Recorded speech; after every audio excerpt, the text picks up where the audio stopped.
Walk with me through the cellar door. A storm is coming, Francis. A portal to a more skeptical world. Cellar Door Skeptics begins right now. Prepare for the revolution with your hosts, Christopher Tanner and Chris Hanna.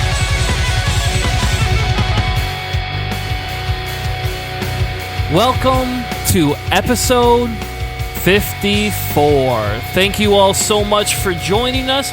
We are live right now on Spreaker.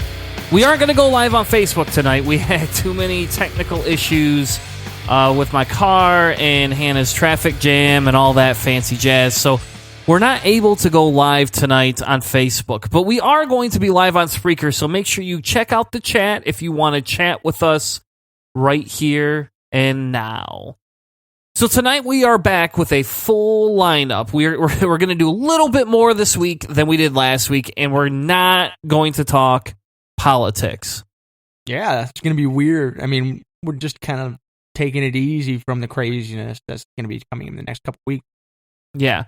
And we know the next couple of weeks are going to be filled with lots of different things. We're also going to be moving the show to 9 p.m. Eastern. So that way, hopefully we'll still be able to catch you as you're tucking yourself in with that last glass of whiskey tonight. So tonight we'll be at 8. Next week we're going to start going live at 9 p.m. Eastern. So make sure you tune in. We will be broadcasting live again like we do every week for the last month.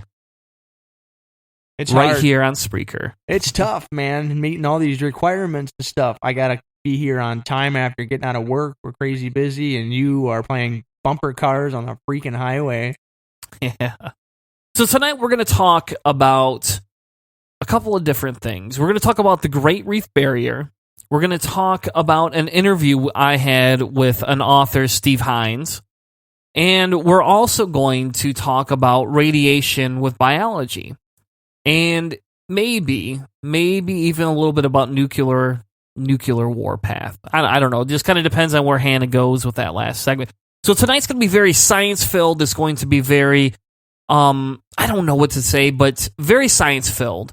But I want to start off with an interview I had because I met this gentleman online. His name is Steve Hines. And I wanted to start the show off with this interview because it touched me. And we talk a lot about politics, and we talk a lot about how can we make a difference inside of society? What are we going to do to change the world, right?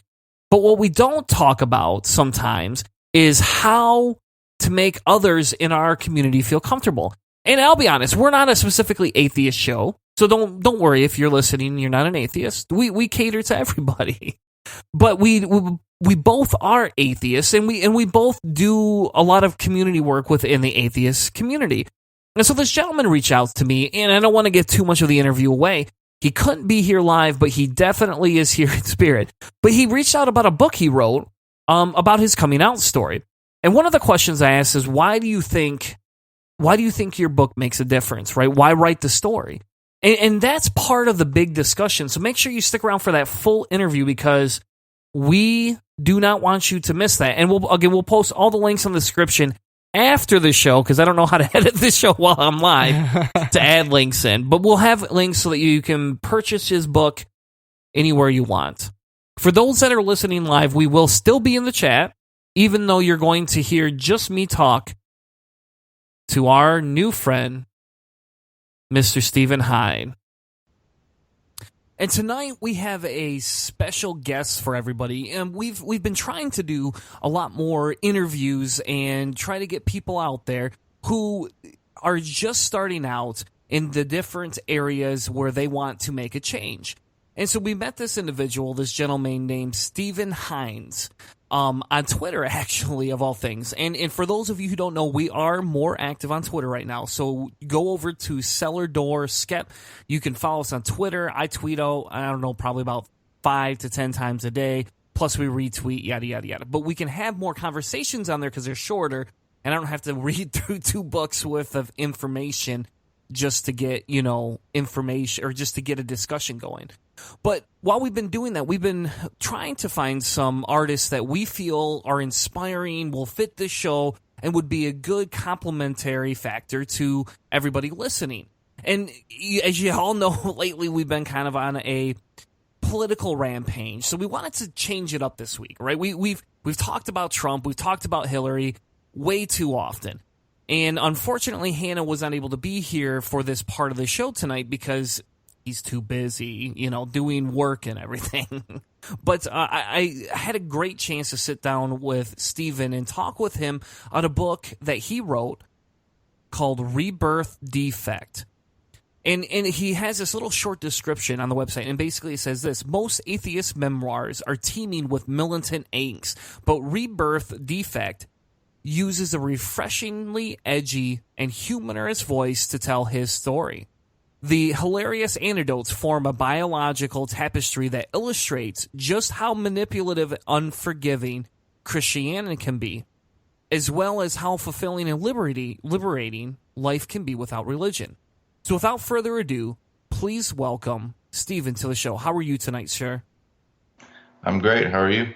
I am awesome. And as everybody knows, it's a pre-recorded interview, so I get to, hang out here without my pants on because nobody else is in my house. So I don't have to worry about Hannah bitching at me here. So you get a special treat tonight, Steven.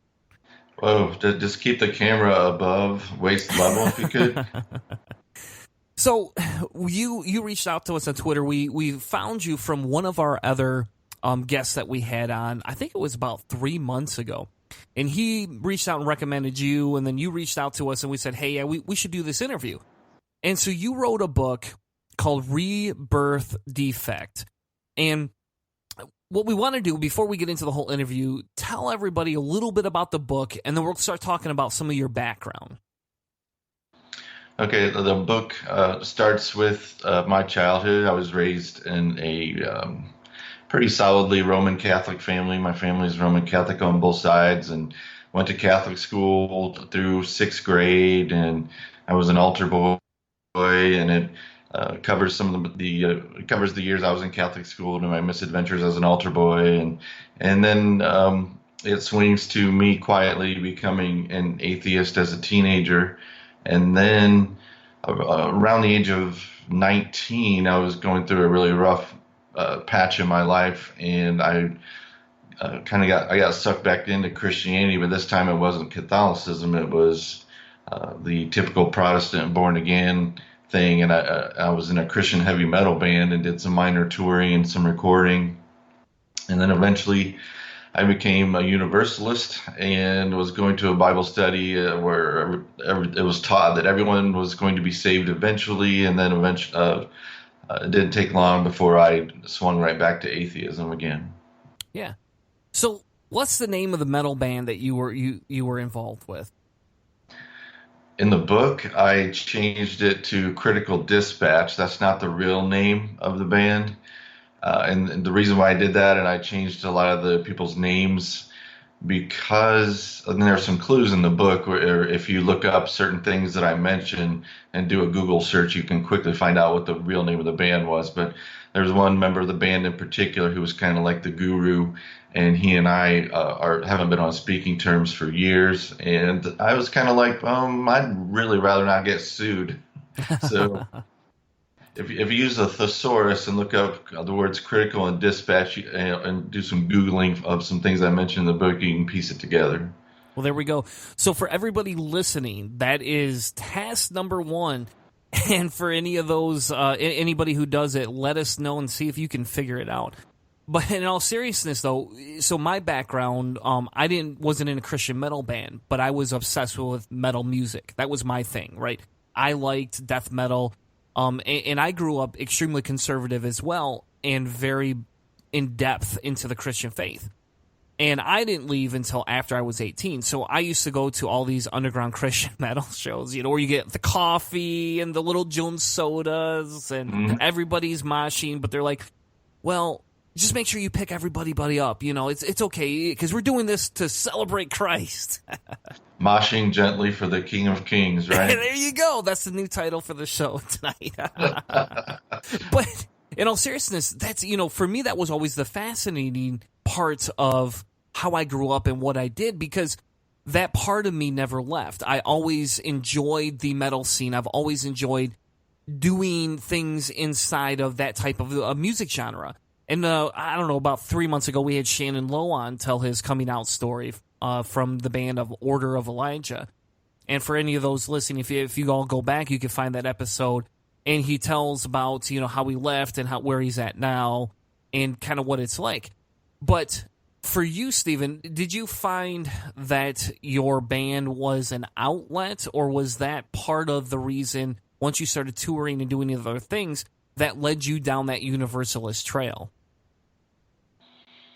Now, everything in the band, as far as everything that we did, we were very evangelistic, and I don't think it had anything to do with me eventually going down the road of Universalism. I do think one of the churches I went to kind of led to that, because one of the churches I mentioned in my book that my wife and I went to was a charismatic speaking in tongues church, but the pastor was, instead of a preacher, he was more of a teacher.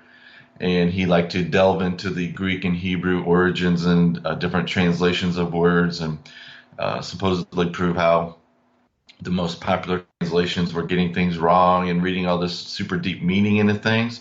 And the church I went to after that, somebody left a flyer on my car, and it was for this newsletter that this guy put out that ran the Universalist Bible study. And the first issue was really sneaky, and he didn't come out with, that he believed that nobody was going to burn in hell forever. But he sucked me in with the first issue because it was really intelligent and humorous, and I subscribed to it. And eventually he, kind of basically showed me that there are so many holes in the different ways that words are translated in the Bible. And one time it'll be translated eternity. One time this word will be translated, for an epic or a finite amount of time. And it eventually got to the point where I could see that he was doing so many linguistic backflips and twists and turns like a gymnast to try to make the Bible and all of its contradictions mesh, that I could just see through that the Bible was just this man-made wreck of a quilt that didn't make any sense upon close examination. Yeah. Well, and that's funny, because the Universalists, it's not always that people make that transition, but a lot of times when people leave the faith and different things like that, they do make a transition from a hardcore Christianity to, more moderate, to basically not believing. And, I wouldn't say that's a typical deconversion, but it seems to be people have to have that, because if you went from, I was brought up, basically a hardcore Baptist. If we went from, you're going to burn in hell to there is no such thing as hell, my brain just would have gone boof. Like, I wouldn't know what to do, Mm-hmm. So, speaking of your book, and let's get back into the book, because that's the whole point of having you on. And we actually have a really good time, because you just released it on audio. I don't know, what was that, about 2 weeks ago, I think it came out on Audible. Yes. Mm-hmm. Yeah, I recorded the audiobook myself in my basement, and it was a blast. I recruited some friends from overseas and some friends locally who were my beta readers for the manuscript to contribute some of their vocal talents to it. And I have to say that the recording process was amazingly fun, but the editing process was just brutal. I can imagine. Doing a podcast, we used to do pre-recorded stuff all the time, and so I would do that, and then I would sit here and listen to it. And Hanna, my co-host, he would say things, and you'd be like, "Man, you just said 17 times in the last 2 minutes," and you can't go back and re-record that whole part because he's not here, and by the time you're editing it, But I can understand the frustrations of the editing for it, but. Back to the book. So in the book, you're giving a chronological overview from beginning to end. So what led you to make the decision that you wanted to start going back into Christianity? Because I think it's typical that a lot of people are, in Catholicism, and Catholicism is kind of one of those. It's not a liberal Christianity, I would say, but to me, Catholicism feels like the one religion people can leave a lot easier than the other ones. But only if you completely disregard your Catholic parents. Okay, fair enough. But so when you left for atheism the first time, what was the major reason? Was there anything that did it for you that said, "Hey, this is why I had to leave"? It for a lot of people, it was science that led them out of religion into atheism. For me, it was studying global folklore and reading a lot of mythology from cultures all over the planet. And I grew up out in the country. We lived by this huge man-made lake, and I would go hiking in the woods and being a solitary nerd, and I would think about these myths and these legends that I had been reading, and I kept thinking to myself, that they have a flood story from this culture. We have a flood story that I was taught in Catholic school. They have stories of death and resurrection. They have, it was all the same archetypes. And I think I was 12, and I was piecing it together, and I kept thinking, well, what if there is no God? And I basically just came to the conclusion quietly that it was all just primitive human beings trying to explain the universe before we had, science and the proper technology and methodology to comprehend the universe around us. So you were rather young the first time you left. How did your family take that? They didn't know. I didn't mention it to anybody because honestly, I didn't even think it was any more of a life-changing decision than if I decided between a bologna sandwich and a peanut butter and jelly sandwich for lunch one day. To me, it was that organic. It just kind of happened, and I was like, oh, cool. I don't believe in that anymore. Let's move on and let's read some more stuff. I didn't tell anybody. You're better off fixing it. If you didn't tell anybody, then how did you get wrapped back up into going back into Christianity then? Because if you came to a personal decision through your own discoveries and you were doing all these different things, how did you decide or feel like you needed to move back into Christianity? The one that basically it was right after I graduated from high school, and I was in an incredibly vulnerable spot because I didn't know what I wanted to do with my life. I knew that I wanted to be an English teacher, which is what I'm doing now, but I had all these people telling me that was an insane career proposition, and that you're never going to make any money at teaching, which is true, but that's not why you should go into it anyway. And I had been dating this girl, and I was madly in love with her, and found out she was cheating on me on the night of my graduation party. She basically, chewed my heart up and spit it back in my face. And my brother, who I had gotten really close with, had gone into the Air Force.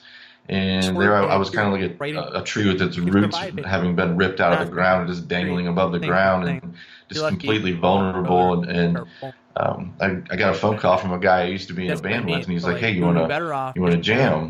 Because I play bass guitar, and he was a singer, and he said, I was like, "Well, hell yeah, I could use something in my life right now. All I have is my job." And he's like, "Well, I found this guy. He's a really good singer and a keyboard player, but the problem is he's into Christian rock." And I was so desperate for some kind of a musical outlet and something to kind of keep my mind off of how shitty my life was at the time that I was like, yeah, I was like, I like Stryper. Let's go jam with this guy. And it gradually more and more the witnessing occurred in between practicing and jamming on different tunes. And eventually I converted and became born again. So do you feel that if you had some sort of a structure set up that, like maybe not a family structure, but something that was being a supportive network, do you feel that you may never have even attempted to go back into Christianity? I seriously doubt if I would have even thought about it, because it just didn't make any sense to me logically anymore. It took being at a really, really super low emotional point to where I was just so desperate for some kind of support system, some kind of sense of family to cling to. I've always been close with my mom, but there's only so much when you're at that age that you want to talk to mom about. And I've never had the greatest relationship with my dad. We're getting along pretty well these days. So he wasn't a person I ever felt like I could go to and talk to. I was desperately thirsty for some kind of a mentor and some kind of a family to belong to. And I think religion preys upon people who are in that kind of a situation quite often. And I would agree with you because, if you look at, my upbringing and some of the things that I went through, it's the same way. Nobody questioned too much when I left the church the first time. And, I got some stuff, some hell from my parents. I got some, questioning looks. I had the pastor come to my house. But once I got through that first portion of it, I got left alone. Then I almost reconverted, ironically enough, when I lost my job the second time in 1 year. And, I had to spend my savings and just to keep everything afloat. And then, then I found atheism and I was like, okay, well, this makes sense. I was completely insane forever thinking this. That's when the rest of my family attacked me. They were supportive. They never said anything. I had an uncle come out and tell me I was demon-possessed. Literally. Oh, wow. Like, he's like, you're demon-possessed. Wow. Like, well, I was just at your house, 3 years ago, and guess what? I didn't believe in God then either, really. I just never said anything. I just didn't care. And so I think, and that's what intrigues me about your book, is because for me, it's a way to look at how many more stories can we put out there? How much more can we get so that people understand these support networks are needed? We need to have some sort of a support network. Here in Michigan, we have the CFI. I don't know what in Ohio what you all have down there, but I'm sure if you don't have one, somebody will eventually build. I know Callie Wright from the Atheist Manifesto lives down by Cincinnati, and she has a small support network of secular atheists down there as well. And I would encourage anybody who's listening to this, reach out to people in your area, talk about it, because sometimes you can come out. You just can't do it. And your book helps, in my opinion, your book is going to help a lot of those people, especially because we all come from such diverse backgrounds. But we all have one thing in common. When we leave, we need a support network. And without that, we're screwed.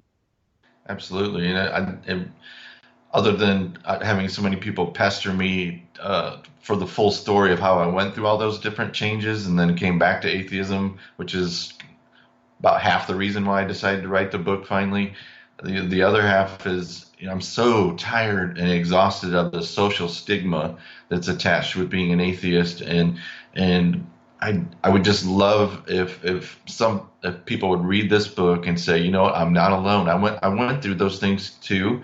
He's a good person. He's not, out there raping and pillaging because he doesn't believe that the 10 Commandments apply to his life or anything. And I just want to erase that stigma and show people that you can be a good person. It has nothing to do with your morals, and it doesn't make you a freak or an outcast, and it doesn't mean that you have to be shunned by society or anything like that. Yep. And that's exactly what we want to do. We want to create some way to move atheism and people in the secular movement to that positive side. How can we help people? How can we normalize atheism, to steal from Mark Nebo, in a sense that allows us to just destigmatize us? Because in the end, that's all we want, right? We just want to be able to live our lives. I don't want somebody coming into my house and judging me, and I don't want to go into their house and judge them. And exactly.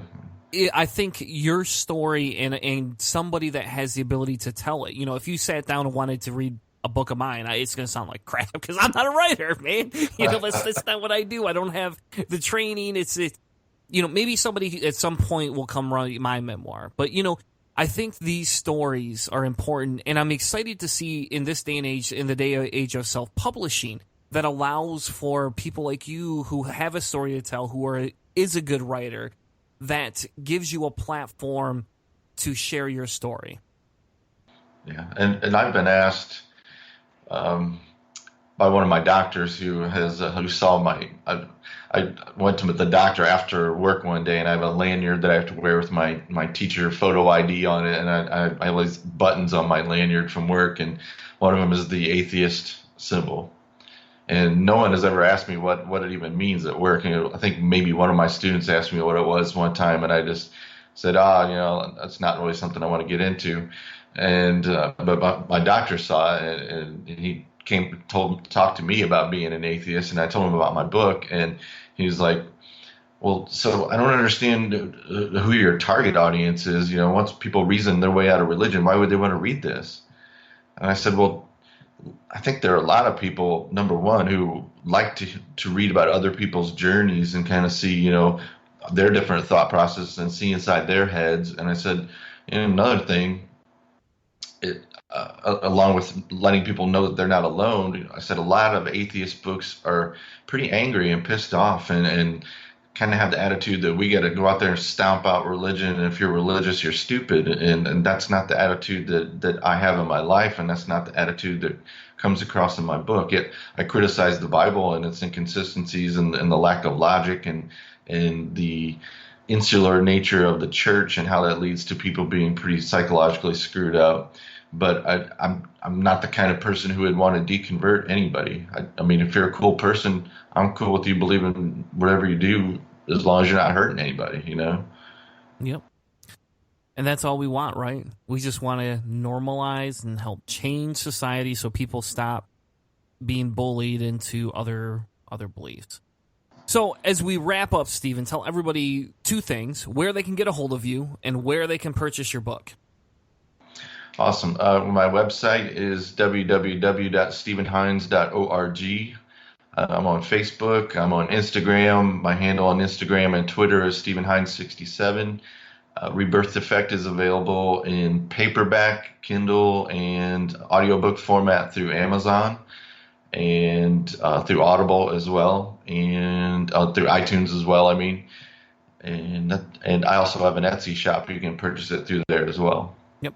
And you also do comic books. I know we didn't get to talk about it, but for anybody listening, Stephen has some comic books. So I'll post all the links in the description. Make sure that anybody that wants to get a hold of your book, all they got to do is go right to the description of our video, and they'll find that. Stephen, thank you so much for joining us tonight. Thanks for having me. Yep. So that was our interview with Stephen Hines. Please go check out his book. Again, he may sound a little monotone, but I enjoyed the interview a great deal when I had a conversation with him. Up next, we're going to talk about the Great Reef Barrier of Australia and if it really passed away or if Hannah's just full of shit. We'll be right back with more Cellar Door Skeptics. And we promise not to talk through it this time, too. Hey, my name is Wesley. I'm from the Atheist Nomads podcast. Kick back a while and listen to my friends on the Cellar Door Skeptics. Hi, I'm Ron Reagan, an unabashed atheist, and I'm alarmed by the intrusions of religion into our secular government. That's why I'm asking you to support the Freedom from Religion Foundation, the nation's largest and most effective association of atheists and agnostics, working to keep state and church separate, just like our founding fathers intended. Please support the Freedom from Religion Foundation. Ron Reagan, lifelong atheist, not afraid of burning in hell. If you guys like what you're hearing on Cellar Door Skeptics, please consider sponsoring us on our Patreon page. Our goal at Cellar Door Skeptics is to help promote more science, skepticism, secularism, and humanism in the world. We want to create better content for our podcast and for you, the listener, all while trying to help promote local activism. We're going to strive to make better podcasts, and I'll tell you what, we're even going to contribute some of the proceeds to charity.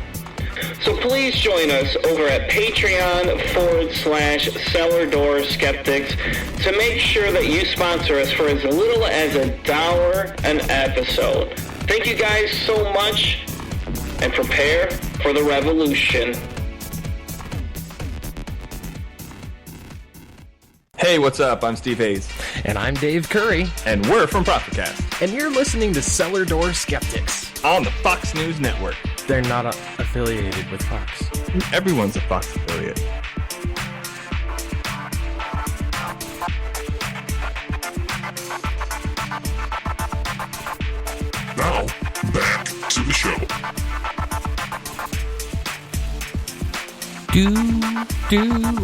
Remember that old music there, Mr. Hanna? We used to play that all the time. Not that music. How's it going, man? We jumped right into that interview. We didn't get a chance to talk. We were all chaotic because last week your shitter broke, right? The main drain in my house wasn't draining properly in a basement, so I had to run an auger in it to be all Bob Vila. And it's still not right. There's still something causing problems. So more than likely, I got to have a professional come in and spend money. And I don't like spending money because I already spent a whole bunch of money. And money is not... it doesn't grow on trees, man. I'm working my ass off here. And I'd like to fix it if I can. We talked about it a couple episodes ago. If I can fix it, learn how to do it, learn how to take care of that kind of stuff, it increases your sense of accomplishment. Like, I built my kitchen. I had my father-in-law and my father helped me. Some friends came by. It feels much better than just throwing money out and telling someone to take care of it.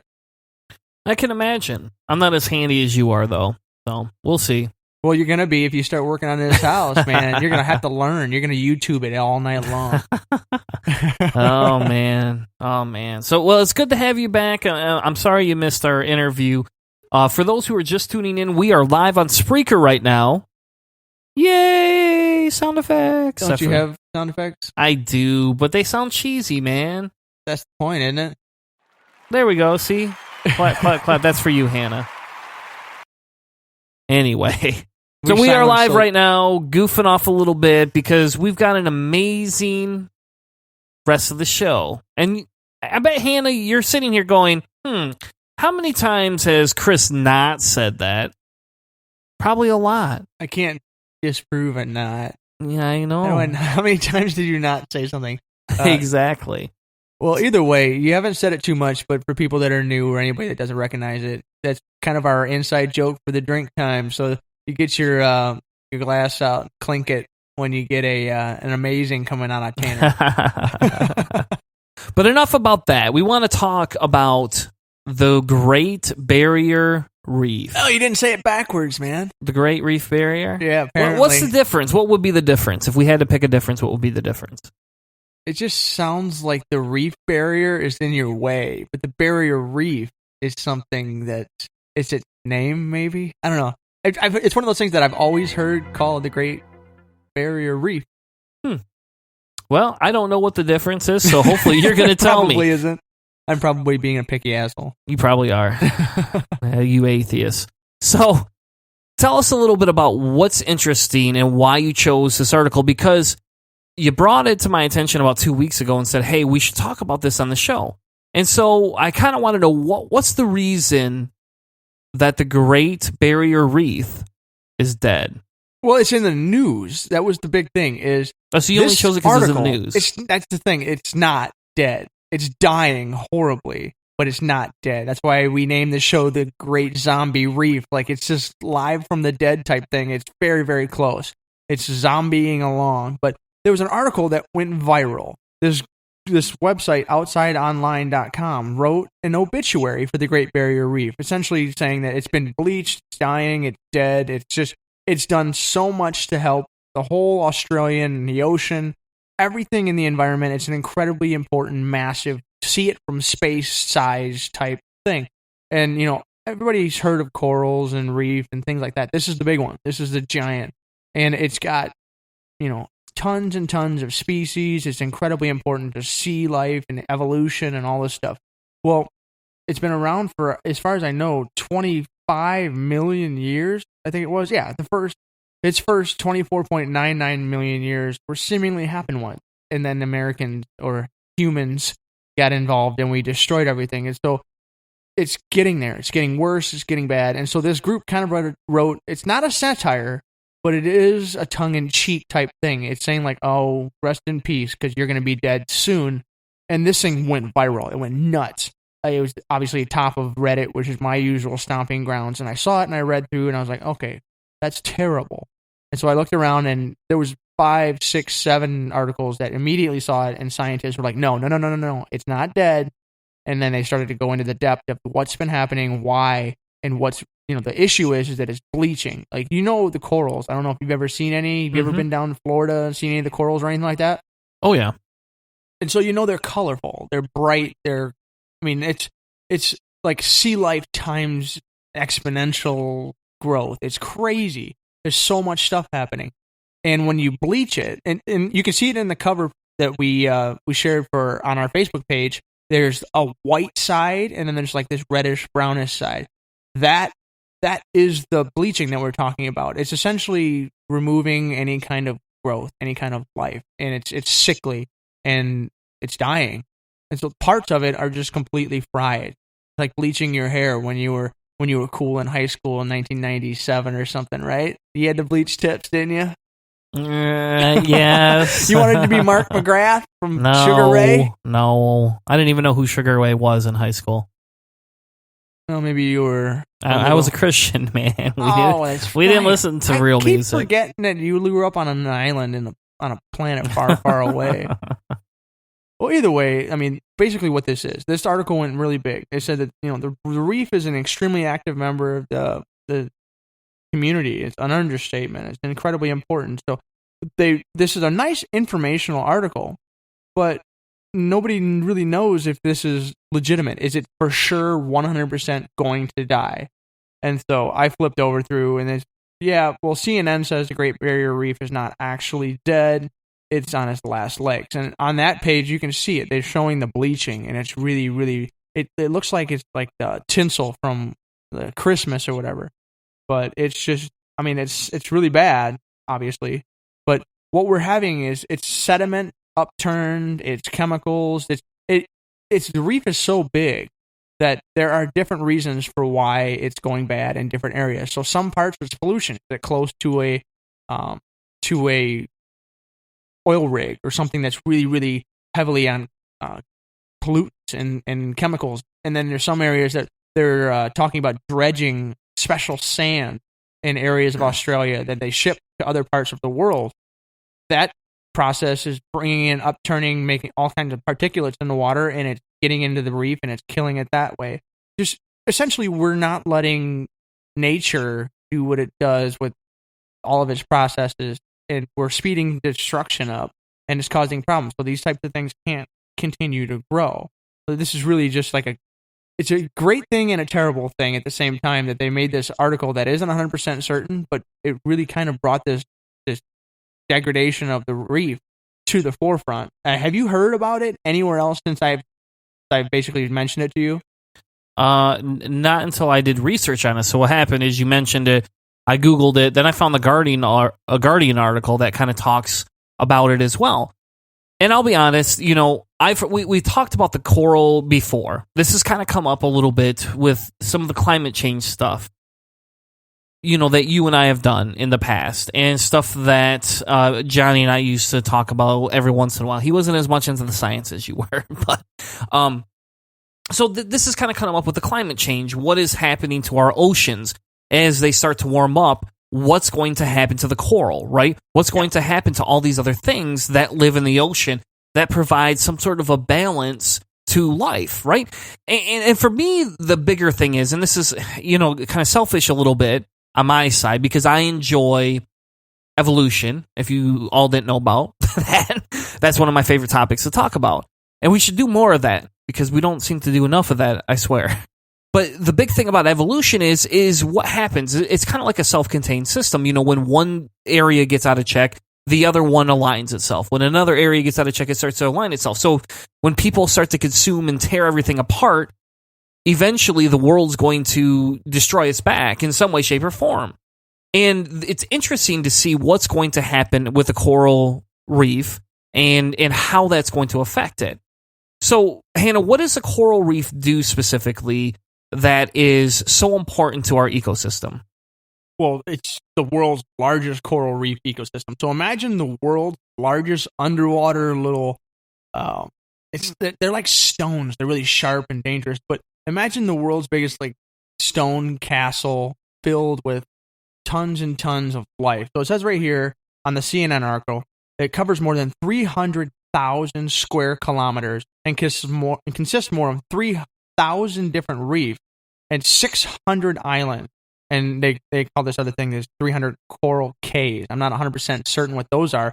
Probably some cool designs or something along those lines. But imagine how much life is going to be in that 300,000 square kilometer space. Like, we're talking very large areas. And then what they're saying is that these are breeding grounds. These are natural havens for all kinds of, is a full ecosystem. I mean, it's really, really diverse. And if we talk about things when it comes about complex life and environments and protecting the environment, well, you talk about like things like the GMO seeds. The people are scared of is that it'll sterilize the environment and it minimizes diversity. So you only have one or two really, really strong, flourishing things like corn or whatever. And it pushes out other stuff that's naturally part of evolution. And so in this case, little stuff, small things, plankton and small fish, stuff that really wouldn't survive very well in any other environment. If this environment goes away, that diverse life goes away. And so we lose this really round cycle of an ecosystem. And when that does, it basically ripples out. And so the small ones die because they don't have this special environment they live in. Well, then the bigger ones that eat on the small ones, they die. Then the bigger ones eat on the small ones, next bigger ones, whatever. And so you have it's a ripple effect that really gets into affecting, well, when are you going to eat fish? What do the fishermen do in Australia? If the coral dies, it's probably going to affect species throughout the entire area in the fisheries and stuff that aren't completely protected in Australia. So, I mean, this isn't it's something that will affect humanity eventually when it comes to our waters being warm and really bad pH. So if you like eating fish or whatever, I mean, you could lose that. Well, I know. Okay, Others do, though. I would say that the United States is probably an interesting place where there's a lot of people that don't eat fish. Major parts of the rest of the world, like that is their main source of it. Like Asian world and the southern Asian areas, India and stuff. Look at the Mediterranean. Like fish is a main staple as opposed to the Americas. And I would think some of the other places that are more industrialized and agricultural, we're looking at fish and chicken and pork and yeah, beef. we have a variety here So- that not everybody else can have. Yeah, but we don't depend so heavily on fish. But there are places that just 100%. I mean, that is their livelihood. And if you lose diversity, you could lose the strength of that environment. Yeah. And so, okay, how about this, right? So there's this thing called Darwin's paradox, right? And do you know what Darwin's paradox is by chance? I'm not 100% off on my head. Okay. So Darwin talks about coral reefs, and basically he uses his Darwin theory, the largest and the strongest, basically are the ones that grew out of the most violent surfs and different sediment deposits, right? So the ones that are exposed to the most extreme natures are the ones that are going to be stronger and they're going to survive longer. So the question is, and I'm just going to kind of take this a little bit, in a sidebar for a second. What if the global warming is going to force coral reefs to form differently? Or is the global warming happening too fast that it's not going to allow the strongest and best of the coral reefs to survive? Well, what do you think? I'll let you give your thoughts on that one first. Because, I mean, I'm going to say that it's too quick. But, I mean, what do you think? I would agree, too. So I would agree based on, you and I's, our last segment we did on climate change was, 3 months ago? And when we talked about it, we talked about how, even 1 degree, right, doesn't sound like a lot, but that's huge in terms of global warming. And so to me, what happens is they're not going to have enough chance to correct itself. And so in the end, once the coral reefs disappear or become obsolete of some sort because they've decayed and become destroyed, they're not going to have enough of the nutrients that'll feed, and then it's going to create a chain reaction. And then you're going to see seaweed die, you're going to see fish, go away. But on the opposite side, maybe it'll cause some of the other fish that maybe are not as edible to grow stronger, right? And people are going to have to change what they eat.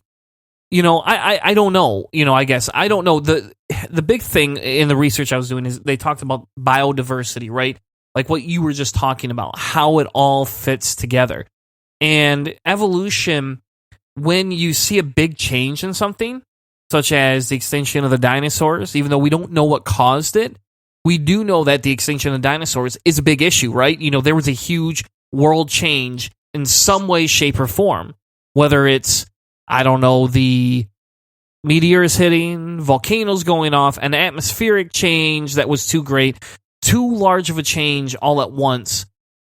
will create issues. Oh, yeah. Mass extinction events are not uncommon in the history of the world.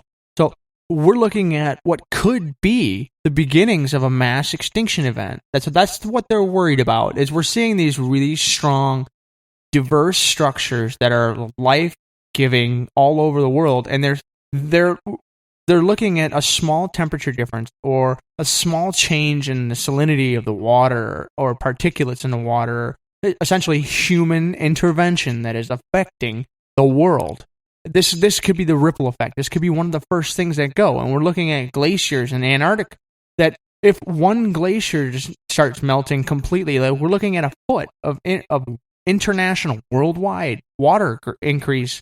I mean, that's a huge deal to places like the Mediterranean and places like Florida and stuff. So these little changes are like these ripple butterfly effects that we're worried about. And like you said, we don't know. We don't know 100%.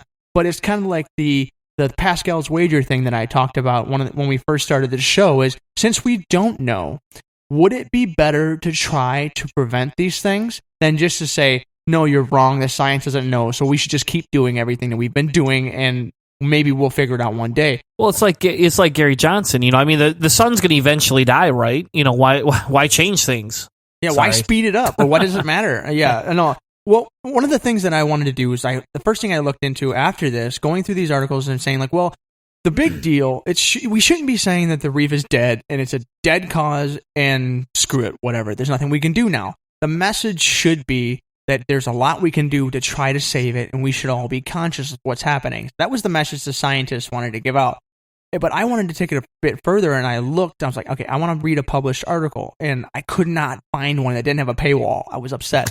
So I just went to Science Magazine, and they have their abstract, and essentially this is, you know, the Cliff's Notes of it. And the most important part that I read on here is that it says that here we show the bleaching events of the past 3 decades have been mitigated by induced thermal tolerance of reef-building corals, and this protective mechanism is likely to be lost under near-future climate change scenarios.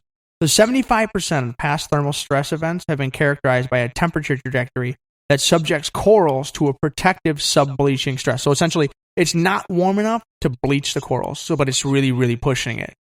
And so they say these conditions confer thermal tolerance, basically. They're allowing for it. But decreasing coral cell mortality, faster dead cells in the coral, is what's happening is it's bleaching them by over 50%.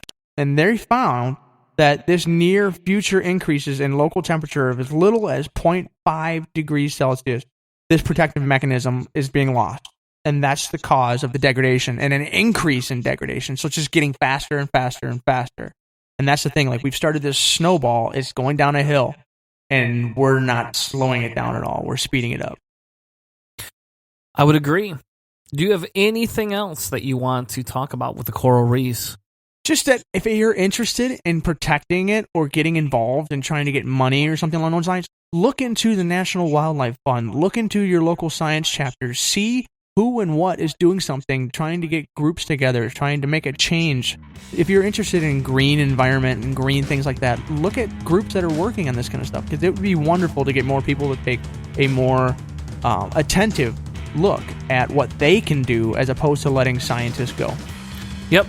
And the Guardian article ends like this. There's a lot we can do to minimize climate change, and we need to get going on that. To say reefs are finished and we can't do anything about it isn't the message. We need to keep moving forward. We'll be right back with more Cellar Door Skeptics and a special ghostly entertainment from Chris. We'll be right back. This is Heretic Woman, part of the panel of Holy Crap, the Vlogcast, and you're listening to Cellar Door Skeptics. Hi, this is Trav Mamone of the By Any Means podcast. Join me every week as I talk to activists, bloggers, and podcasters about the intersections between social justice and humanism. Go to www.byanymeans.com, that's by spelled B-I, to listen to the podcast and read my blog. Besides, aren't we all a little bi-curious?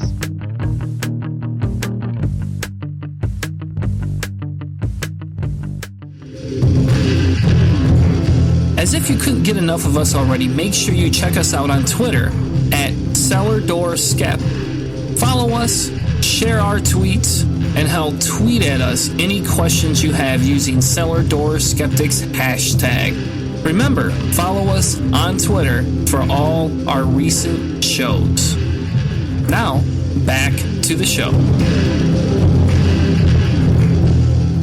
This is C-Web from ParanormalSkepticAcademy.com, and you're listening to Cellar Door Skeptics. Prepare for the revolution. What's that?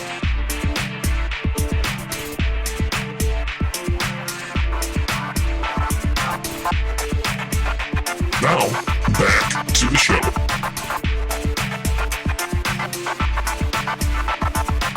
Doot. So, as we come back from a commercial, Jim made a really good point in the chat. And so if you're not in the chat, make sure you head over to cellardoorskeptics.com, or you can head right over... I'm sorry, we don't even have it on the website, do we? Sorry, you can head over to Spreaker, and you can chat with us live on the show. And we are going to work on that. We are going to work on figuring out how to set a chat room up on the website itself.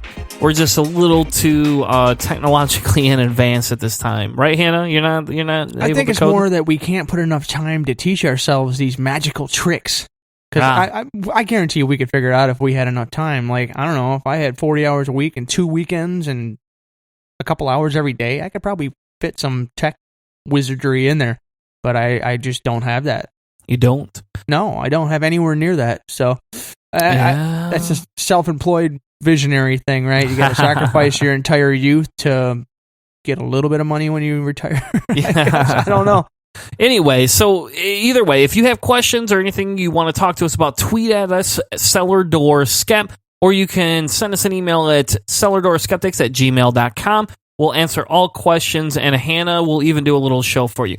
If you want to sponsor the show to help improve the quality of the audio or get us some better video, send us over to Patreon. You can sponsor us for as little as $1 an episode, which 4 episodes a month, 5 tops, is less than a fancy cup of coffee or 2 energy drinks or a beer at a bar.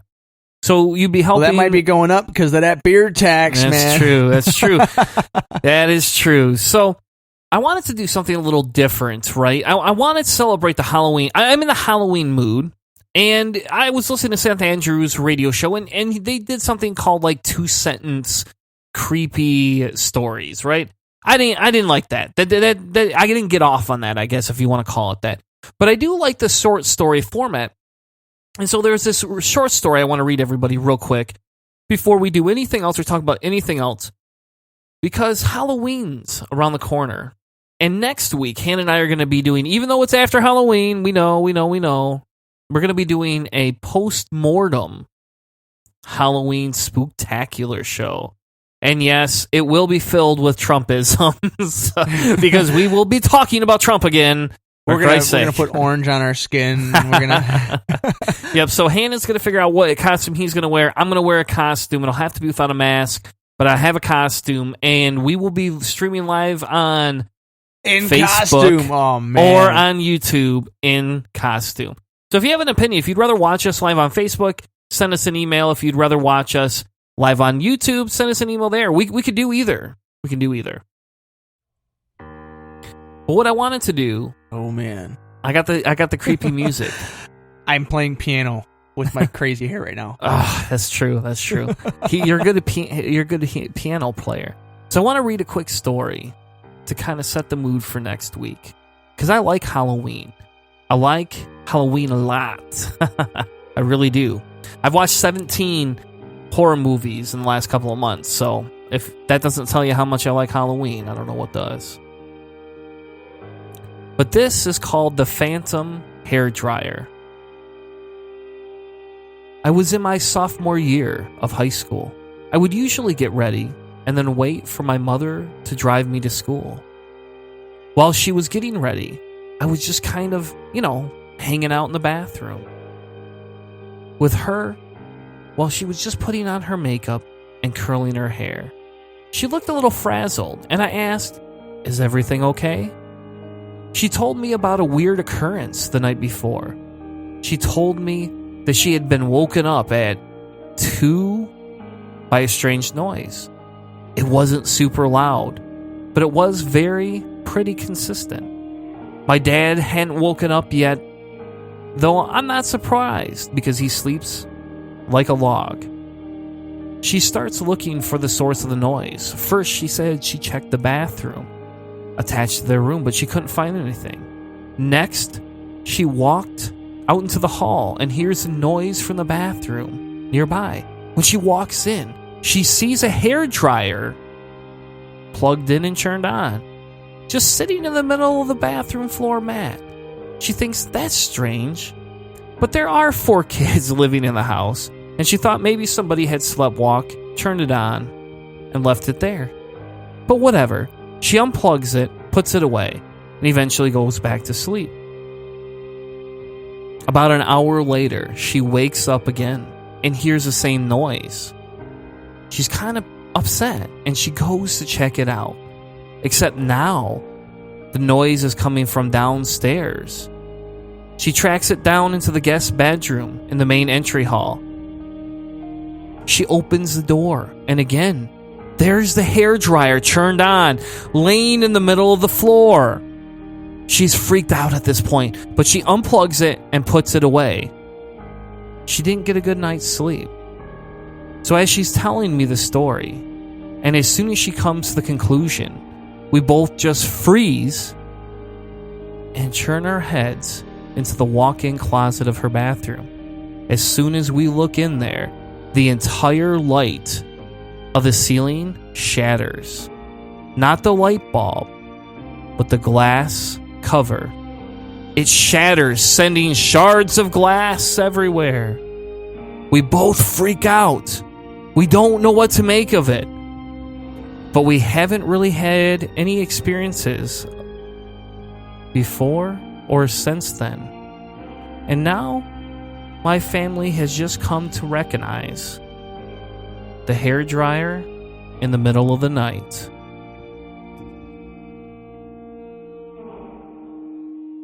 There you go. Be freaked out. I don't know. I try to get into the mood on those, man. Some of them are good. Some of them just... I found something online that you were talking about how you don't like the really short ones. I've seen some really short ones that I thought were pretty cool. Like one was, there was a picture in my phone of me sleeping. I live alone. That's pretty wicked. I mean, that's simple to the point and very sciencey because I'm boring like that. But I don't know. I like horror movies and I like stuff, but I don't know. I don't like the mystery, like, ooh, something shouldn't be there, something be. I like stuff when it's scary, but it's like real. It doesn't involve the supernatural. It doesn't it's psychological, like things that terrifying about things that people do and stuff. Like clowns, as opposed like gore and I don't know, ghosty things. So Halloween is always a half and half thing. Like I try to get involved like I used to, and to like really really like it, but I can't suspend belief completely anymore. I would think it's probably got something to do with living my life consciously, as try to be as scientific as possible. This ration and reason. It hurts. I don't know if some people have the same issue, but it hurts your ability to really get into like a really fantasy driven moment, especially with things like. I think you just need to smoke more pot. Yeah, maybe I just need to chill out, man. You do. I don't know. It's just one of those things that I've tried to get into, like really get into stories and stuff. Only every once in a while there's a TV show that I really like I can get into, but in the end it just never. It's not the same as when I was a kid. I don't know if it's like that kid thing when people get into it much more. You can have like that creativity when you're younger and you lose it as you get older. And it could be, and actually that's an interesting topic that we could talk about, because I'll be honest, the things that scared me when I was younger are not what scares me when I'm older. I mean, I was definitely afraid of it for a while. And, now... Coulrophobia in the afternoon, man. Not really. I'm not afraid of clowns. It was just it. And it wasn't because... For me, it wasn't it that... There was a big thing, right? It wasn't a clown. It was the fact that he was a cannibal, to a point. It was the fact that he dismembered children to a point. It was the fact that he was a supernatural being that got to transition through different worlds. I find that the horror stories and the things that I enjoyed the most as a child, the ones that creeped me out the most, were the ones that talked about a multiverse of some sort. And so let's go on a little tangent here, right? I enjoy Stephen King. I love his Dark Tower series. His Dark Tower series talks a lot about other worlds, right? One of the famous lines from the book is, there are other worlds than these. And it talks about that. And at a very young age, I latched onto that. And some of it was probably because of my Christian upbringing, right? Some of it was probably because I felt, I don't know, very connected, right? Because that's what they teach you in Christianity. You're connected to everything. Everything you do is an extension of Christ or against Christ. And so, when I got into that type of viewpoint, it was amazing what the world's open. And, one character could be this in this story, it would be the next in the next story, but they all had a little bit of an attachment. So it was very similar, right? So something bad happens, somehow it's always attached to this larger evil. And I grasped that, and I ran with that. And again, maybe this is kind of a crazy shit I used to believe segment, I guess. It's getting that way.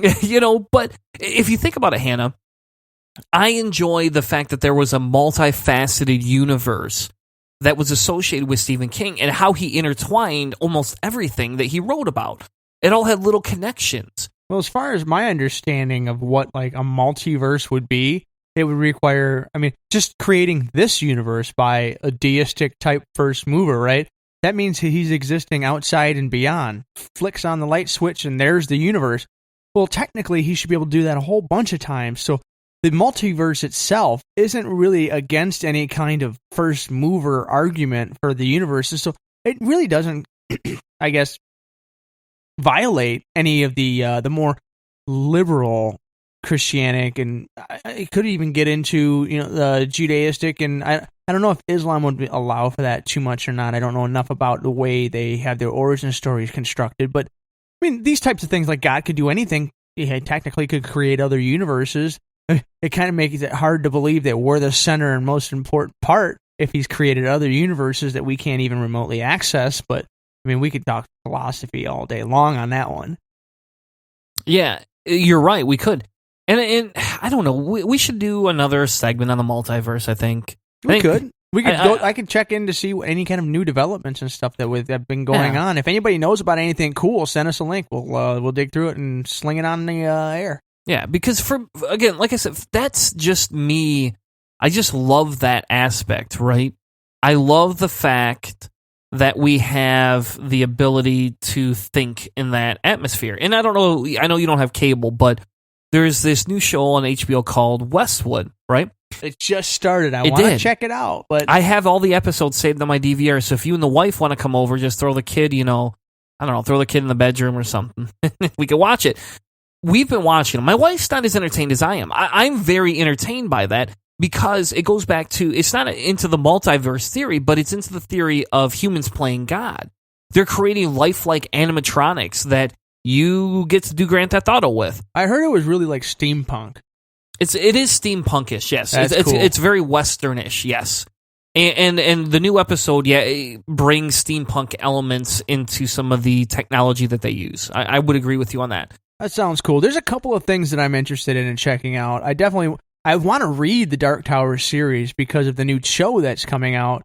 That I guess Idris Elba, I think, is he the main character? Somebody that's it's a movie, Hannah. Popular. It's a movie. There's a new movie coming out that when that comes out, nobody will hear from me for probably a week because I'll be in the movie theater every fucking day, unless it sucks. And then I'll be online bitching completely. Okay, so it's a movie then, yes, not a show. Okay, so you're right though. It was originally supposed to be a movie, and then a TV series, and then another movie or two, and that's how it originally started. Like 6 or 7 years ago. That's kind of how the Stephen King stories usually go. They never really get like normal treatment. They always get twisted and banged around. I rarely see a Stephen King story that gets the full Hollywood treatment. I don't really know the reason for it, but I've tried reading a few of his books, and this is something that we actually have had relative argument about in the past. I've never really been a big fan of his style of writing, but this would be something that I think I might be able to get interested in, so I'm probably going to dive in and check it out. The Dark Tower sounds pretty cool. And I own them all on Audible, so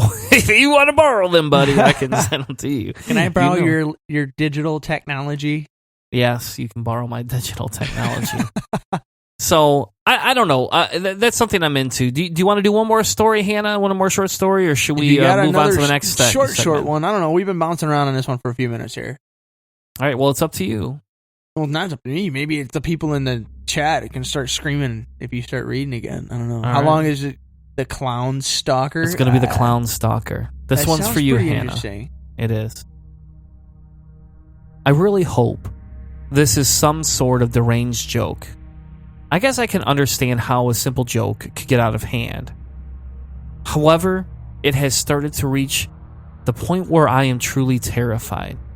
I don't think I fit the standard victim profile in stalker cases. First off, I'm a big guy. 6'3", 205 pounds, to be exact. I was also a member of the university football team before a season ended in injury. I keep to myself, and I like to think I led a very simple life. These days, my life basically revolves around school, my work, my girlfriend, and of course, video games. Someone has apparently taken interest in me, though, and this isn't your standard case of stalking either.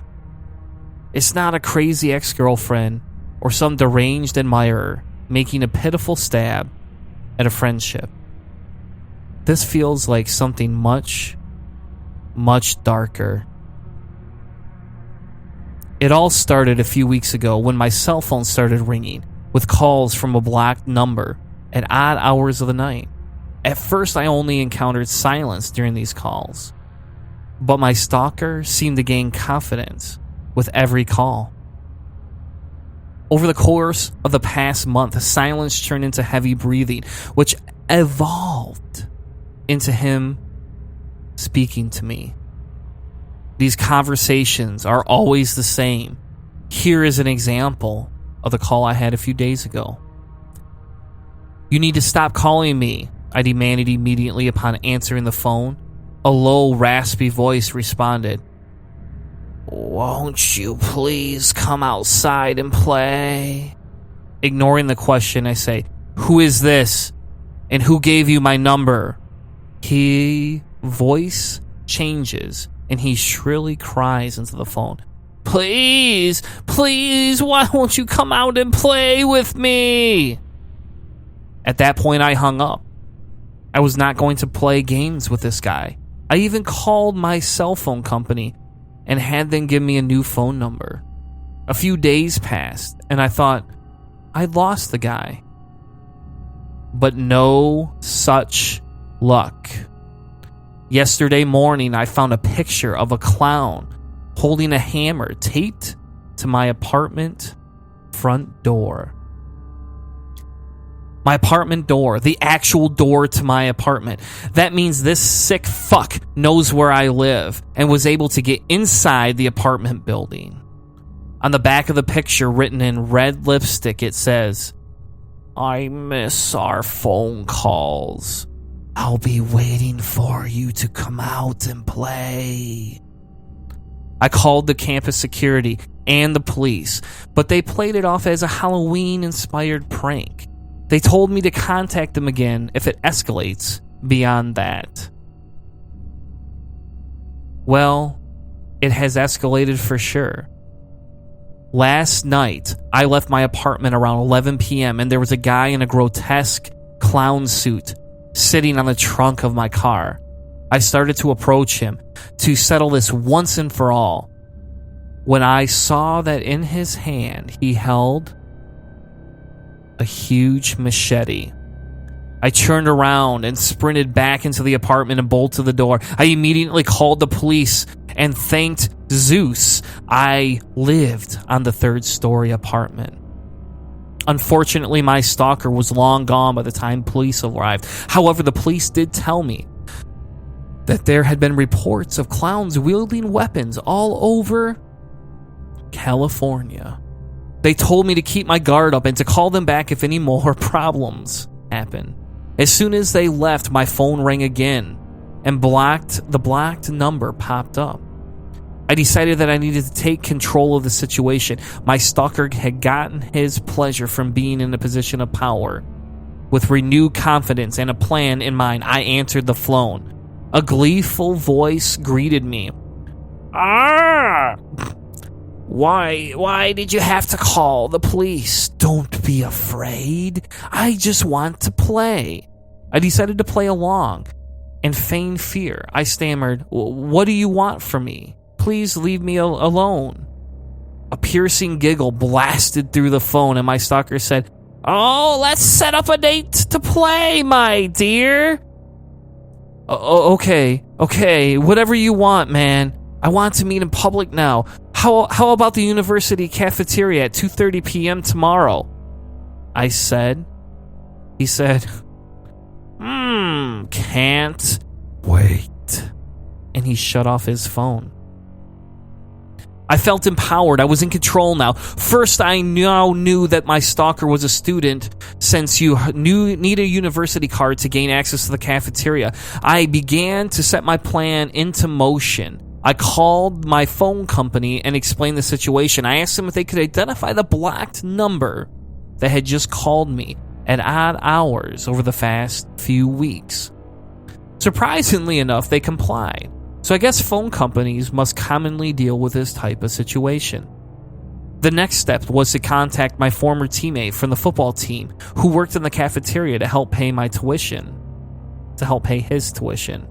And I explained the situation, and I asked if I could hang out in the kitchen to have a good view of the seating area. He agreed, and he told me he would let his coworkers know about the situation.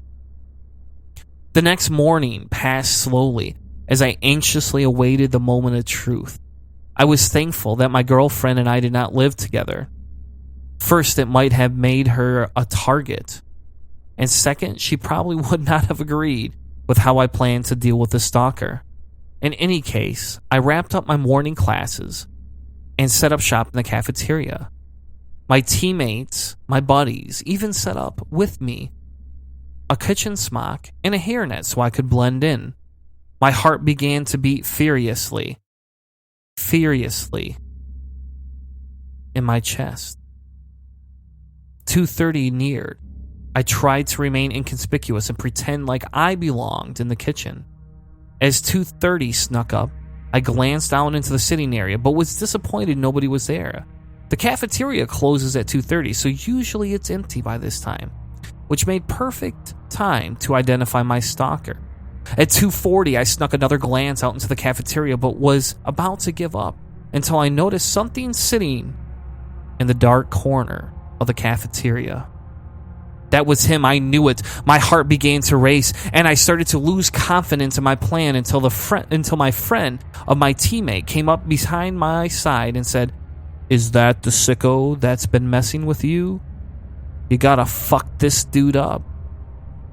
With renewed confidence, I opened my phone and dialed the number the phone company had given me. After 3 rings, I saw the figure raise his phone to his ear and heard his soft voice say, "Hello?" I had him, but I couldn't see him. I needed to be able to see his face, so I turned to a friend of my teammates and I asked him if he could do me a favor. I told him my idea, and he quickly agreed. He walked up to the figure, my phone in his hand, and snapped a couple of pictures. As he told him the cafeteria was closing, the figure had a huge smile on his face when he got back and said, "You are never going to guess who I took a picture of."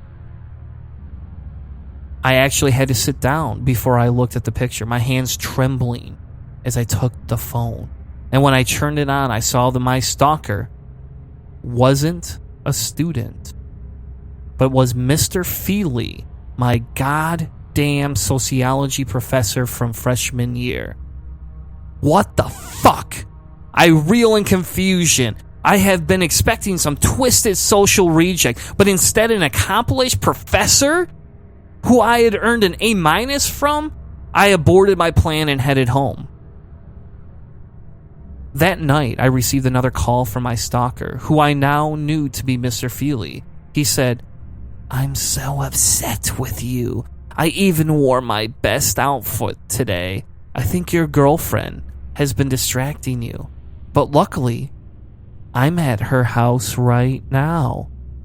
My heart sank for a moment and I was frozen in place. I sprinted to the door and drove as quickly as I could to my girlfriend's house. The back of the house was in flames. I jumped out of my car and burst through the front of the house and found my girlfriend lying crumpled on the floor in the hallway just outside the bathroom. I picked her up and carried her to the front yard. Thank Zeus she was still alive, though barely breathing. The police and the ambulance eventually arrived, but I was told them none of what I knew. I was going to go deal with the stalker myself. It was time to put my plan into action. I parked my car in an alley behind Mr. Freely's house, and I crept around to the front. I rang the doorbell and then sprinted into the bushes. I saw Mr. Freely answer the door, and I called the number that I believed to be his while blocking my own. Mr. Freely? Speaking. It's time to play, I giggled. I then slipped into the gross clown suit I had bought earlier that day. The plan was in motion. I crept around the back of the house and kicked the door down. I called, Mr. Freely, come out and play. I found him cowering in the corner with the phone in his hand. You're going to pay for what you have done, I said. He let out a blood-curdling scream as I raised the crowbar and brought it down on his head with a sickening crunch. Blood pooled around his body as I left the room to search the house for any evidence of a clown suit I had seen, but none was found. Quickly, I changed out of the clown costume and threw it, along with the crowbar, in a garbage bag that I dumped in a random trash can. Immediately, I drove to the hospital to be with my girlfriend. She had inhaled a great deal of smoke, but the doctors said she would recover. I held her hand grimly, satisfied that I had done what a man should do: protect himself and his girl at all costs when they are threatened. At that moment, when my phone rang, I looked down and a chill ran up my spine. It was the blocked number. I answered the phone and a voice, drunk with glee, said, You were a great playmate. Thanks for playing the game.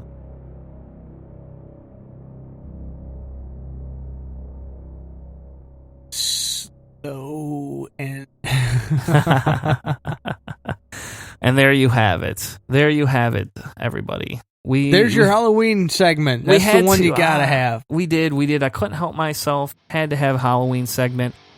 Hopefully everybody enjoyed our Halloween segment, because when we come back from this quick commercial break, we're going to be talking about bananas, if they're radioactive, if Hannah eats radioactive Crazy bananas. People laugh.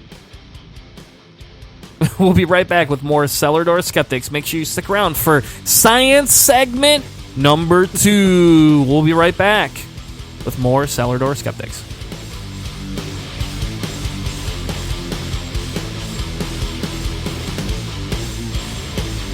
Hey guys, this is Wyatt Mathers from the Atheist Avengers podcast. You are listening to the Cellar Door Skeptics. Prepare for the revolution. Hi, this is Dan, Brian, and Matt with the Godless Revolution podcast. We've had a lot of great guests on this show, such as Russell Glasser, Dan Arrow, Brian Fields, David Silverman, Doug Mesner, a.k.a. Lucian Greaves, and Joey Kirkman, whom we love a lot. We've also had a lot of really cool local guests, and we're a podcast that likes to fight for the separation of church and state and against anti-skepticism of all kinds. You should give us a listen, because if you don't, you're going to be really sad. Make your ears happy. Listen to the Godless Revolution podcast. If you guys like what you're hearing on Cellar Door Skeptics, please consider sponsoring us on our Patreon page. Our goal at Cellar Door Skeptics is to help promote more science, skepticism, secularism, and humanism in the world. We want to create better content for our podcast and for you, the listener, all while trying to help promote local activism. We're going to strive to make better podcasts, and I'll tell you what, we're even going to contribute some of the proceeds to charity. So please join us over at Patreon.com/Cellar Door Skeptics to make sure that you sponsor us for as little as $1 an episode. Thank you guys so much, and prepare for the revolution.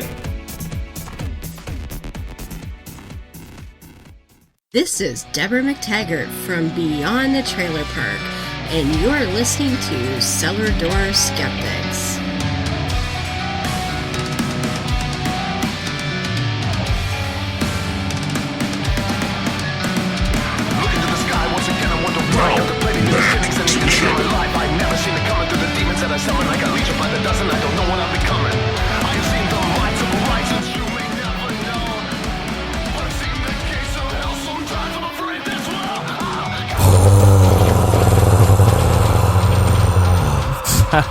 Welcome back to another episode of Cellar Door Skeptics. If you missed the beginning part of the show, we had a great interview with an atheist author about his coming out story. We talked about Great Reef Barrier, and we also did a short, creepy segment that Hanna just never seems to enjoy because he's a poo-pooing negative Nancy. I just sat back and let you just read away, man. It's your turn next week. So, anyway, we are going to talk about radioactive bananas. Is that serious, Hanna? Are we really going to do that? This is no joke. This is no joke. Bananas are radioactive. Why? Okay, so I'm going to let you start because I've never heard this, and this seems insanely crazy that bananas are radioactive. It's because of the potassium. So, okay. Potassium in different isotopes is naturally radioactive. So when you're getting potassium overload from bananas, you're going to start getting radioactivity. So to start this whole mess off, we need to know what a sievert is. It's sievert. There's a variety of, I've heard a couple people saying it different ways, but it's SEIVERT. So I'm going to say sievert. Either way, it's a derived unit of ionizing radiation. It's a dose in the International System of Units. It's a measure of health effect of low levels of ionizing radiation on the human body. So just what we'll say is SV, and then in front of it will be a connotation for how big it is. So micro, milli, SV is sievert is like 1 SV is 1,000 millis, obviously. So we're using the metric system here. But the International Commission on Radiological Protection recommends limiting artificial irradiation. So this isn't something that's a surprise, right? You wouldn't expect radioactivity and just dousing yourself in this stuff would be a good thing. And so the reason why I wanted to talk about this to start is because it kind of try to figure out what is a dangerous level. Well, yeah, because I mean, if think about it, if I told my kids that bananas were radioactive, they would all rot in my house now because nobody would eat them. Nobody would eat the bananas. They'd be like, no. And you know, the funny thing is, my daughter, when she was real little, she actually used to sneak. The only thing? Huh? That was the only thing she'd eat is bananas? No. But she used to sneak out of her room at night, and she would come sit on the table and eat bananas. You could always find her because there was a trail of banana peels. I don't know why. She loved bananas for a while. Well, but if I had told her that, she definitely would not have eaten them. Well, what we need to do is talk about what is a, I guess, natural level or dangerous level of sieverts. And it says for occupational exposure. So if you're doing a job and you're exposed in any way to radiation, the limit is 50 millisieverts, and that is basically 51 thousandths of a sievert. So it's really small, and it says for a single year, and a maximum of 100 millisieverts in a consecutive 5-year period. So 50 in a year is considered the limit for your job, but in 5 years, whatever you're doing, you can't get over 100. So this is important to kind of level yourself off for later on when we talk about what bananas have. But the public average, like what we deal with on a regular basis, is about 1 millisievert a year. So if your job, if you're getting 50, you're getting 50 times the natural amount of just background radiation that people get just existing on Earth. And then we're going to talk about the bananas, right? So I've got a link in here to a we're going to include it in here. So if you're checking it out after the fact, right, because it's live, but if you look it up, you can find it. Just look for banana radioactivity, and you should be able to find this link. It's on a Wikia page, but it basically describes what's happening and how much radioactivity, and it scales it up into like the really, really dangerous things like the Fukushima radiation and stuff. But it says that you can see the radiation exposure from eating one banana in the very first group. It's really, really tiny. It says it's 1 microsievert. And so you're looking at 6 zeros and then a 1. So point, then 6 zeros, and then a 1 sievert. And so we talked about it a minute ago that a millisievert for us, for regular people for a year, is 0.001. So a banana is really, really low. And so compare this to a normal yearly background, obviously. So the closest dose linked to cancer occurrence on the third chart in this chart is 100 millisieverts, or 0.1. So we're talking, massive amounts of bananas here, but they're still radioactive, and that's the big thing. Because if you get a fatal dose, that's 2 full sieverts. That'd be what you would get at your work in 20 years for your maximum of 50. But the reason this is interesting is because in order to put this in perspective, and this is why I wanted to talk about it, because it's funny as hell, is going off the chart, the radiation received from eating one banana is effectively 1/millionth that which could possibly give you cancer, or 1/20 millionth the dose that could possibly kill you. So what that means is 40,000 bananas could possibly give you cancer, but you need 200 million for a fatal dose. That's crazy. It's such a small amount. But there's an article from healthyfoodstyle.com, right? A woo-woo channel. Oh, it's gotta be that. It's a woo-woo channel. Looks like something Deepak Chopra would have. Yeah, it is. And they say, what happens with your body when you eat ripe bananas with dark spots, right? And they go into this bullshit that basically, in the end, says, well, they help fight because they help your immune system, right? And they help by stimulating production of white blood cells. And that's how you can prevent cancer cells from mutating, okay? But let's just take the woo-woo logic for a second. Okay. If you took that woo-woo logic and then you applied it to what you just told me, without the actual scientific numbers, you would say if you eat too many bananas, you get cancer. So they contradict each other. It doesn't matter what you do. Woo-woo people contradict each other constantly. Well, yeah, there's no way around. Most of their basis is going to be blah, blah, and there's not going to be any real background in it. So talking back to the Wikia page, the important thing here is acute or chronic. So if you get acute, that means you're getting all of your dose all at once. So getting 1 sievert dose in 1 second, which would be acute, versus 60 years will cause different effects. The acute dose will give you nausea, and chronic dose won't have any effects. So like I said, we're talking about 50 millisieverts for a year. If you spread that out into, a long period of time, 1 full sievert, then the chronic dose probably won't affect you much. But if you get that small dose from a banana, and you've got to get that acute, dangerous dose, so the 100 millisievert annual dose for increased cancer, and 400 millisievert dose for a short period, a year, you would need to eat 4 million bananas in a short period of time. Or how could you even do that? How could you eat? That's 2,700 bananas every day. You would need a shipping container of bananas in your yard every day. And think about how much money that would cost you, right? You would probably eat all the world's bananas. I'm not kidding you. I'm going to guess that they're probably going to run out because you're trying to give yourself cancer from bananas. That's why I thought this was so funny. This is like people were freaking out. They're like, we can't eat bananas. They'll irradiate you. They're dangerous. Well, yeah, if you're going to eat 2,700 in a day, you're probably going to be in rough shape. But yeah. let's just say this, that you get a higher dose than 50 bananas just by taking an X-ray scan or a flight from LA to NYC.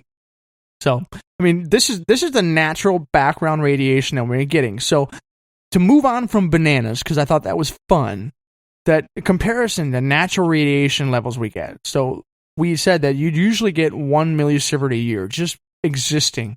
In the U.S. Capitol building, you will get approximately a 0.85 millisievert dose, close to the regulatory limit for occupation because of the uranium content in the granite structure. There's so much granite in Washington. So according to the conservative model, someone who spent 20 years inside the Capitol building would have an extra 1 in 1,000 chance of getting cancer. That's getting pretty small. 1 in 1,000. So if you work in the Capitol, so all the senators who've been there for 30 years, they have much higher chance of getting cancer according to the granite and uranium content there. So that's weird. But like in the environment you live in makes a huge difference.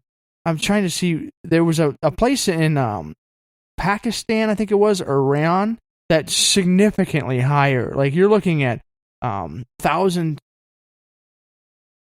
I can't find it. Either way, there was a place in some of the Middle Eastern areas. It must have been one of the articles I was reading. Like the area is so uranium rich, just in the natural geology, that you're looking at much, much higher millisievert or actual sievert. And so you're looking at that chart right now. Yeah. If anybody gets into this thing, this is pretty cool, because what it does is it starts in the blue, and it's got stuff like bananas up in the corner. And each one of those blue squares, it gets bigger, bigger, bigger, and bigger. And then you see this reduction down into the green stuff. And so you see the little tiny blue squares. That is basically the entire blue chart on the green chart. And then the green ones, this is all scaled. The green ones are much, much more radioactive. So it gives a list of all the types of things that are obviously dangerous from that level. And then it moves into the red. And so the red stuff, we're talking, being right at Fukushima, Chernobyl, and then it gives fatal dose with treatment, without treatment. So like the red stuff is multiple, many, many times more complicated and obviously potent. Because if you look at the green level, the maximum yearly dose is that giant grid of green. Well, if you look at the red chart, that giant grid is just a few reds. So your maximum level is still kind of small. And bananas are up in the blue. So they're way lower. Yeah, so this is kind of like a fallout zone, property. So to put it into perspective, you get radiation from sleeping next to somebody, just so you know. But it's less than eating one banana.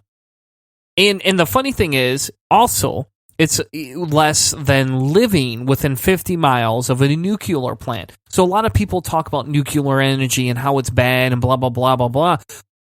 That is a lot. There's a lot less harm in it. Then they move up. The next thing is living by a coal plant. So coal plants are actually more radiation toxic than nuclear plants are to live next to. Then it goes to arm x-rays, CRT monitor, which a lot of us use all the time. An extra dose from spending one day in an area that has a more than average natural background radiation. So this is what I was talking about when it comes to the Middle East. There's certain areas like this Colorado Plateau. The specific minerals and stuff in the ground just naturally have a decay rate, because like plutonium is naturally occurring in this earth. That's something that people have to think about when we talk about aging the world. You always hear it's like, oh, well, using radiometric dating. Well, that's what they're doing. They're checking the uranium to lead, and they have a half-life. Basically, uranium breaks down into lead over a period of time. So if you look at something, you can see how much lead is there in its natural uranium content. You can get an estimate for the life of that thing, because uranium's half-life is so long. So the time it takes to get halfway depleted is so long, and they can basically estimate the age of stuff. That's why carbon dating and stuff only goes to a certain distance, and then they move to better dating things. They use this radioactivity stuff. Yeah, that's why it only works for so much. That's why Ray Comfort and all those idiots at the IRC are stupid and don't understand how it works. But they're using the wrong scale. Yeah. It's like using a ruler to measure miles. So back to the chart, they talk about basically, they even have a maximum yearly dose for people that work at, plants that create radiation, or, the Chernobyl plant, right? They actually give a maximum dose, and that is still less than, the equal to the one that's going to harm you. So if we look at, what actually is called a fatal dose, it's 8 SV units is what they call it. That's just with treatment, too. They have treatments. Yes. So basically, it's like, I've seen a couple of things that they say anywhere from 2 to 4. Like in the right corner, it says usually fatal radiation poisoning. Survival occasionally possible with proximal treatment, but that's 4 sieverts. And at 2, it's severe radiation poisoning, but in some cases fatal if you don't get treatment. And that 8, that is like putting your head in a plutonium. And the only thing I'm disappointed with this chart is, and maybe you have this in some of your other data that I didn't get through, but the only thing, my grandfather had prostate cancer, and they gave him radiation along with chemo and all these other different, treatments, right? And he's in remission. He has been in remission for 15 years, technically. But they don't put on here what the maximum dose you're allowed to have. But my grandpa tells me that he can't legally get any more radiation. He cannot go get another radiation dose because he's legally got the amount, supposedly, that he's allotted to have for his survival before it would become harmful. And I believe Samantha Bannister was kind of in that same boat too, wasn't she? Or maybe that was chemo. She had the maximum. Well, yeah, usually limited. They're basically working within the frameworks here. So you see this treatment option. That's essentially what we're looking at. And there's a limit to what kind of radiation you can get, how much you can get. And one of the other things that we linked on here is the difference between alpha, beta, and gamma decay. So there's different kinds of radiation. Some of them are significantly more dangerous. You talk about the Hulk, right? The Hulk comic book character, the gamma rays changed his, whatever. Well, it's fantasy. But the danger for for gamma rays is they can go through a lot of material. So they can essentially affect something. They can go through, I think it was a couple of feet of lead. Like, we're talking really, really deep distances. So these are the types of things that go through space and damage people. The beta rays it's essentially a positive blast. You get protons and neutrons that break away. So dual protons, dual neutrons, and it's really, really dangerous. And then alpha, that the beta goes into your system a little ways. It'll go a little ways in through protection and stuff like that. Not as deep and penetrating as gamma. And then alpha, that won't go very far, but it's the most dangerous.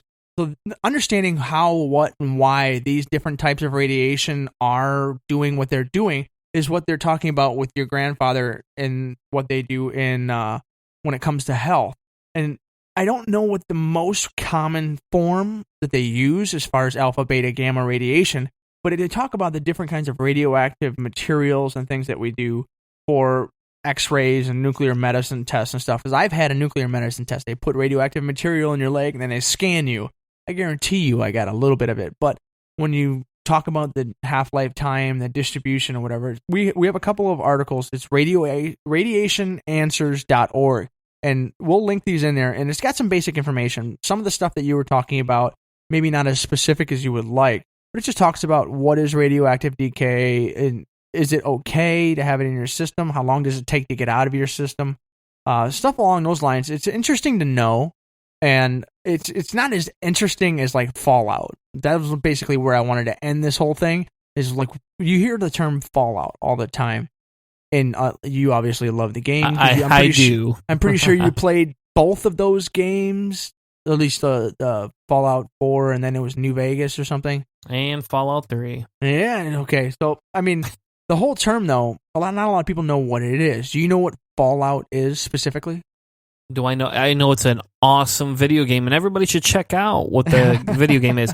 No, but from my understanding, like, Fallout is your basically kind of the surrounding area. So when a nuclear bomb goes off, or if I was standing next to an X-ray and the X-ray gave out radiation, there's some sort of an area that is affected by the initial blast or the initial area where it created the issue. Yeah, the fallout itself is not so much from if you're getting tested. So, like, it would be from the blast. And so what it is hyper radioactive dust from the explosion. So the big plume you see when you see the explosion, that's fallout. That cloud, that plume, that sky trail upward, the chemtrails for the conspiracy guys. But that particulate dust, the explosion, that stuff is heavier than most cloud material, and it falls out of the cloud and down into the ground and irradiates the surrounding area. It definitely changes between a nuclear blast happening in the atmosphere versus the nuclear blast happening directly on the ground. One of the things that I didn't know before I started doing research is for Hiroshima and Nagasaki, we detonated our nuclear blast above ground. And what that did was reduce the time that it takes for those areas to become back to normal, to the point where they're not dangerously irradiated anymore. And so that this type of stuff here, it's in the ground and it's permanently, or not permanently, but it's very long inside, the environment or whatever. That's one of the reasons why Chernobyl is still so dangerously radioactive, is because it's permanently embedded in the ground as opposed to dissipating through the atmosphere and spreading. Because you hear like a nuclear plant explodes, the cloud of dust can get blown off into the water, into the air, and it'll affect people thousands and thousands of miles away. This is fallout. It's a physical thing. It's weird to think about, but it's a physical thing that can work its way throughout our environment. So all these types of things are actually quite dangerous. Yeah. And that's the funny thing is if we understood it, we would probably be a little bit more, understanding and desire to interact with radioactive material. It could probably benefit us. For example, we had an individual, Esta, sent us an article that we were not able to specifically go after today, but we will. And she posted this article about if the radiation is contaminating the entire Pacific Ocean and if it's getting worse, right? Unfortunately, we didn't get that till this afternoon, so we didn't have time to do research on it, but we'll debunk it. But she's basically claiming that Chernobyl and all these other radioactive waste is getting dumped in the Pacific Ocean and that it's creating a contamination. And we want to get into that. But, tonight, if we understood what half-life was, and is there anything that can change half-life, right? And how much percentage does it decay and over how many hours? So the one article, radiationanswers.org, though I'll be honest, Hannah, that title right there just reminds me of Answers in Genesis. Just saying. I know it's not, but just saying. And they talk about the different types of decay times, and they vary from fractions of a second to millions of years. And they say each radioactive material has a decay rate. The time that it takes for half of the radioactive atoms to decay is called a half-life. For example, the previous mentioned Technetium-99m, which we haven't gone over yet, but that has a half-life of 6 hours, which means that starting with 100%, after 6 hours, it'll be at 50%. 6 hours more will be 25%. Half of 50% that remained after the half-life. So another 6 hours would put it at 12.5, then 10 half-lives, and it's only at 1%. And they talk about that. They talk about how low can you go, right? How many half-lives until it's gone?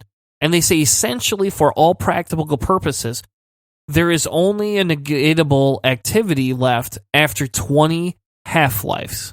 Now, that doesn't help, people that think this radioactive stuff is going to come, right, and it'll be 1 million years to get to have a first half-life, right? That does make a difference.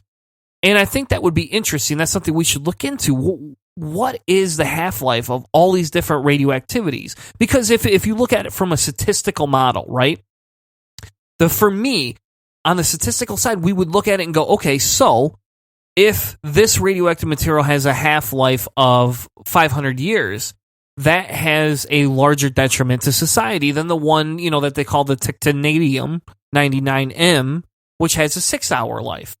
So could we power society on that versus, another radiation or radioactive, material that would, have a higher half-life? And I don't know, did you look at any of those things or no? Well, it's basically, as far as I know, that really short half-life stuff, it's not as effectively useful. It's not as energetic, obviously, because you think about it, like, what if it had a 6-hour half-life, why don't we just fill nukes with that stuff? We can blow stuff up and it'll be fine and fresh the next morning. Well, that's what we're talking about, is energy content and usefulness. Something that evaporates that quickly, like, it would be great for doing tests in small amounts, but when it comes to like really energetically deploying its power, it's probably not as effective. It's probably only useful in certain types of situations. So there's a lot of reasons why scientists use specific levels of radioactive material in different environments. It's because they're trying to find the best one. And obviously, if we're looking for destruction, we'd probably gravitate towards the most destructive one, which would be obviously plutonium, uranium, and any of that stuff. What I know that we talk about like nuclear waste, and people that say that nuclear waste is that nuclear refineries create incredible amounts of waste. And there are other people who say that nuclear energy is 100% clean. I'm somewhere in the middle. I can't seem to find any kind of scientific consensus that says one or the other consistently. I heard a great argument on NPR one day where they basically had two people from both camps. And it was so political, essentially, that they were so binary, 0-1, that there was very little in-between conversation. It was either horrifically bad, like the article Esther said, that it's poisoning everything, we should stop, and then I guess, solar energy? And then I've heard people say that it is the best way for us to get a lot of energy with very little environmental danger while we get electrical from solar and other green energies up to efficiencies that will actually sustain our society and supply what we need. I would look to think that it's the latter, that nuclear energy is cleaner than anything else that we've got. And if we obviously pay attention to infrastructure, it will be safer, but we have to spend the money to make sure we're up to shape when it comes to all the technology and structure until we get to the point where we can get more than 15, 20, 25% efficiency out of solar energy, wind energy, water generation and stuff. So I like this stuff. I don't think it's as crazy dangerous as a lot of people think it is. And we are exposed to radiation all the time, almost every day, just constantly. It's just, well, think about it. The cosmic microwave radio background. Like, there's just naturally residual radiation just hanging out in the universe, and we're exposed to it at all times. So you can look into that kind of stuff. This gets pretty heavy reading, and it's just fun to just kind of touch on all the sieverts and stuff like that. But in the end, this is something that would be someone else, if they really want to learn about it, you're going to read some books, and you're going to have to get into some quantum mechanics and probabilities and stuff that gets pretty interesting. But I thought it was really cool to learn that bananas were radioactive, and then you need to eat 2,700 a day or 40 million or whatever the hell it was.